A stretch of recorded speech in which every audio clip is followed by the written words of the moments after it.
Hello दोस्तों, नमस्कार। मेरे इस यूट्यूब चैनल में आपका बहुत बहुत स्वागत है। तो आज हम बात करेंगे डी देव प्लास्टिक इंडस्ट्रीज़ के बारे में। तो अभी आप देख सकते हैं कि इस कंपनी का हमने ऑल टाइम का चार्ट खोल रखा है। तो आप देख सकते हैं कंपनी ने जो ऑल टाइम में रिटर्न दिया है 126% का दिया है और शेयर का प्राइस जो है अभी 87 रुपया चल रहा है। तो कंपनी कब आई थी, तो आप देख सकते हैं कि कंपनी 19 जुलाई 2022 को ही आई थी। तो नई कंपनी है और नई कंपनी में कुछ भी कहना थोड़ा सा मुश्किल होता है, लेकिन अभी तक कंपनी ने जो रिटर्न दिए हैं जब से वो आई है तब से अच्छे ही रिटर्न दिए हैं। इतने कम समय में 126% रिटर्न देना मतलब आपके पैसे को डबल से भी ज़्यादा इसने कर चुका है। ठीक है, और जिनको ये कंपनी आईपीओ में मिली होगी उनका तो और भी ज़्यादा फ़ायदा होगा, 126% से भी ज़्यादा हुआ होगा। ठीक है, तो कंपनी का जो 52 वीक हाई है वो आप देख सकते हैं 108 रुपया है और कंपनी जो अभी चल रही है 87 रुपये पे चल रही है। ठीक है, तो कंपनी में अभी कोई ज़्यादा गिरावट नहीं, लेकिन अभी हम देख लेते हैं कि कंपनी निफ्टी 50 की अपेक्षा कैसा काम कर रही है। तो जब हम इसको निफ्टी 50 से कंपेयर करते हैं तो आप यहाँ पे जाके कंपेयर कर सकते हैं और मैक्सिमम में जब आप देखेंगे तो आप देख रहे हैं जितने समय में निफ्टी 50 ने मात्र 1.30% का रिटर्न दिया उतने ही समय में इस कंपनी ने 110% का रिटर्न दिया है। तो अभी ये निफ्टी 50 से अच्छा रिटर्न दे रहा है और इसको आप चार्ट में भी देख सकते हैं। जो रेड वाला चार्ट है वो निफ्टी 50 का है और जो ब्लू वाला चार्ट है डी देव प्लास्टिक का है। तो ये कंपनी निफ्टी 50 की अपेक्षा अच्छा रिटर्न दे रही है। ठीक है, तो कभी भी मैं जिस कंपनी में इन्वेस्ट करता हूँ तो मैं 2-3 चीज़ हमेशा देखता हूँ। एक तो देखता हूँ कंपनी प्रॉफिटेबल होनी चाहिए। ठीक है, दूसरा वो निफ्टी 50 से तेज़ रिटर्न देनी चाहिए। ठीक है, तो ये 2 चीज़ तो कंपलसरी देखना है। और तीसरा अगर आपको देखना है तो उसमें ये देखना है कि शेयर होल्डर में जो पब्लिक है वो कम से कम हो, या आप इसका उल्टा भी बोल सकते हैं FIS, DIS और प्रमोटर ज़्यादा से ज़्यादा हो। ठीक है, तो ये 3-4 चीज़ें मेन चीज़ें देखने की। ऐसा नहीं है कि यही चीज़ें देखनी है तो शेयर अच्छा मिल जाएगा, और भी बहुत सारी चीज़ें, तो उसका डिस्कस हम कभी किसी दूसरे वीडियो में करेंगे। तो अभी हम चलते हैं इसकी बैलेंस शीट के ऊपर। तो अभी आप देख सकते हैं हम इसकी बैलेंस शीट के ऊपर आ चुके हैं। तो आप इसका नाम भी देख सकते हैं और यहाँ पे देख सकते हैं सेक्टर क्या है। तो प्लास्टिक प्रोडक्ट्स, ठीक है, प्लास्टिक प्रोडक्ट्स बनाती है ये कंपनी। और उसके बाद जब हम इसकी बैलेंस शीट, और ये कंपनी आपको सिर्फ BSE पे लिस्टेड मिलेगी, NSE पे ये कंपनी आपको नहीं मिलेगी। ठीक है, उसके बाद आप देख सकते हैं नई कंपनी है तो अभी कुछ भी कहना बहुत मुश्किल है। रिज़र्व एंड सरप्लस आप देख सकते हैं, पहले जो इनके पास था 0 था, अभी जो है इनके पास 382 करोड़ है। तो रिज़र्व एंड सरप्लस अच्छे खासे इनके एक साल में बढ़े हैं। ठीक है, उसके बाद आप देख सकते हैं लॉन्ग टर्म बोरोविंग जो है मात्र 3 लाख का कर्जा है इनके ऊपर। ठीक है, तो लॉन्ग टर्म बोरोविंग तो बिल्कुल कम है।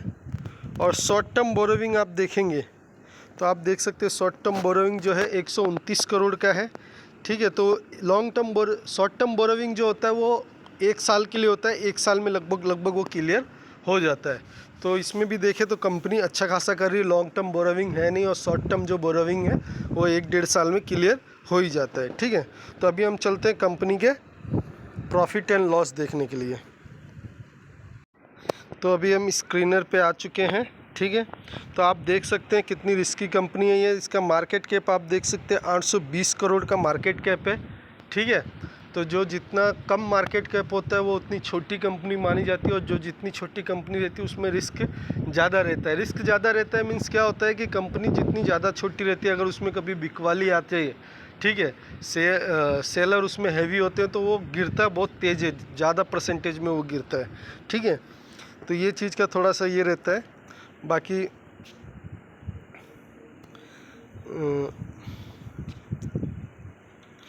और आप देख सकते हैं कंपनी अपने सेक्टर में छोटी कंपनी है तो सबसे नीचे ही रहेगी, 8 नंबर पे लीड कर रही है। ठीक है, उसके बाद अभी ये कंपनी नहीं है तो हम इसको थोड़ा बारीकी से देखते हैं। तो आप देख सकते हैं हम क्वार्टरली रिजल्ट देख रहे हैं तो इनके सेल्स आप देखोगे तो 506 करोड़ थे, फिर बढ़ गए 565 करोड़ हुए, फिर 534 फ्लैट रहा, फिर बढ़ गए 622 करोड़ हुए, फिर 37 करोड़, फिर यहाँ पे 645 करोड़, यहाँ 655 करोड़। तो ये है कि कंपनी भले छोटी लेकिन अपने सेल्स को धीरे धीरे बढ़ा रही है।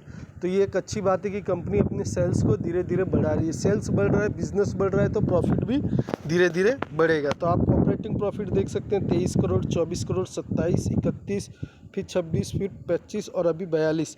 तो आप देख सकते हैं क्वार्टरली रिजल्ट में ही कितना ग्रोथ है। आप देख सकते हैं 23 से 42 तक पहुंच गई है कंपनी। ऑपरेटिंग प्रॉफिट मार्जिन जो है 6% का है, ठीक है। और नेट प्रॉफिट आप देखेंगे तो आप नेट प्रॉफिट देख सकते हैं कंपनी कितना कमाती थी, 11 करोड़, 12 करोड़, फिर बढ़ गया 14 करोड़, 18 करोड़, फिर 14 करोड़, फिर बढ़ गया 19 करोड़ और 23 करोड़। और ईपीएस आप देख सकते हैं 2 रुपया 42 पैसा ईपीएस है कंपनी का, ठीक है। उसी तरह से आप यहाँ पे देख लीजिए ईयरली रिजल्ट में आ गए हम। तो यहाँ पे सिर्फ 2 साल का ही डाटा है, तो भी आप देख सकते हैं रिजर्व सेल्स देख सकते हैं 2227 करोड़ था और यहाँ पे 2459 करोड़ हुआ। तो सेल्स बढ़े ही हैं। अभी Q4 के रिजल्ट आएंगे जो कि इसमें ऐड हो जाएंगे, तो और भी सेल्स इसमें ज़्यादा देखने को मिलेगा। कंपनी 106 करोड़ कमा रही थी, 125 करोड़ कमाई है, ठीक है। तो ग्रोथ तो दिख रही है, ठीक है। नेट प्रॉफिट भी आप देख सकते हैं, तो 55 करोड़ कमा रही थी, 74 करोड़ कमा रही है। तो कंपनी के पास ज़्यादा डाटा तो नहीं है इसलिए हम कंफर्म नहीं कह सकते, लेकिन कंपनी के पास जितना भी डाटा है 2 साल का डाटा, उस हिसाब से कंपनी मुझे काफ़ी अच्छी लग रही है। कंपनी के शेयर के चार्ट भी ऊपर जा रहे हैं, कंपनी सेल्स भी बढ़ा रही है, कंपनी का प्रॉफिट भी बढ़ रहा है, रिजर्व एंड सरप्लस भी बढ़ रहे हैं, ठीक है। तो उस हिसाब से कंपनी ठीक ही लग रही है। अगर हम इसमें शेयर होल्डिंग पैटर्न देखेंगे तो आप देख सकते हैं कि नई कंपनी है और छोटी कंपनी, इसलिए FIS DIS है नहीं। प्रमोटर आप देख सकते हैं 74.84 है। तो जहाँ पे प्रमोटर को खुद अपनी कंपनी पे इतना ट्रस्ट है कि वो अपने शेयर किसी को देना ही नहीं चाहती, ठीक है। 75% ही प्रमोटर अपने पास रख सकते हैं, उससे ज़्यादा नहीं रख सकते। तो इन्होंने पूरा का पूरा अपने पास ही तो रखा है, 74.84 रखा है। तो सब शेयर तो इन्हीं के पास है, किसी को देना नहीं चाहते। पब्लिक के पास 25% है, ठीक है। और कभी FIS DIS को कंपनी अच्छी लगेगी तो पब्लिक में से ही वो माल उठा लेंगे, ठीक है, क्योंकि प्रमोटर तो अपने शेयर दे नहीं रहे, ठीक है। तो पब्लिक ऑटोमेटिकली कम हो जाएगी, है ना। तो अभी हम देख लेते हैं कंपनी में क्या क्या अच्छा है।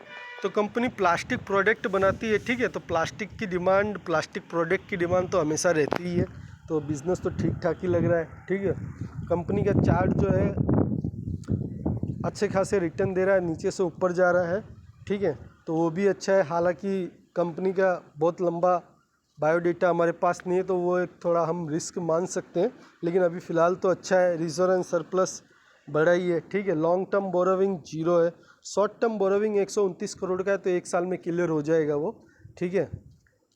पर कंपनी के ऊपर कर्जा होना कोई पाप नहीं होता है। कंपनी के ऊपर कर्जा है, लेकिन उस कर्जे को लेके वो सही मायने में यूज़ कर रही है और उस पैसे से अपने बिजनेस को बढ़ा रही है, अपना प्रॉफिट बढ़ा रही है और उस पैसे को रिटर्न भी कर रही है, तो कोई दिक्कत नहीं है, ठीक है।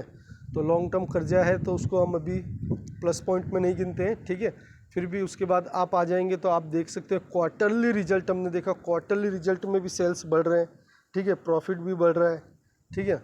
ईयरली रिजल्ट में भी सेल्स बढ़ रहे हैं, प्रॉफिट बढ़ रहा है। शेयर होल्डिंग पैटर्न में 74% प्रमोटर के पास है, तो ये सब अच्छी बातें हैं, ठीक है।